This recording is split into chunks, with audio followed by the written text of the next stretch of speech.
জীবনের চরম সত্যি কথা হইলো ভাই, আমার লাইফে বন্ধুর অভাব নাই, কিন্তু প্রকৃত বন্ধু বলতে আমার লাইফে কেউ নাই। আপনার লাইফে সব থেকে কাছের মানুষ আপনার বন্ধু, আপনার লাইফে সব থেকে বড় শত্রু আপনারই বন্ধু। আর তাছাড়া রিয়েলিটিতে যদি আমরা ফোকাস দেই, তাহলে আমার পকেটে টাকা আছে যতক্ষণ, আমার পাড়া প্রতিবেশী আর প্রাণপ্রিয় বন্ধু যাকে ছাড়া আমি বাঁচবো না সেও আছে ততক্ষণ।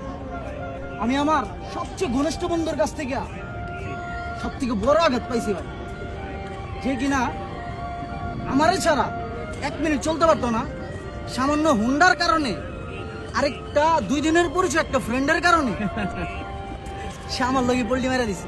এটাই প্রকৃত বন্ধু। আমার কয় বন্ধু তুই এই জায়গায় বয়, আমি 2 মিনিট আইতে আসছি। ওই 2 মিনিট কোন জায়গায় যে গেছে গো ভাই, দেখ সময়ের সাথে সাথে দেখা হবে। একটাটা ভাই ফেরা করে দিয়ে গেছে। কলিজার থেকে ভালোবাসছি যারে, কষ্ট দিছে সেই মানুষ তারে।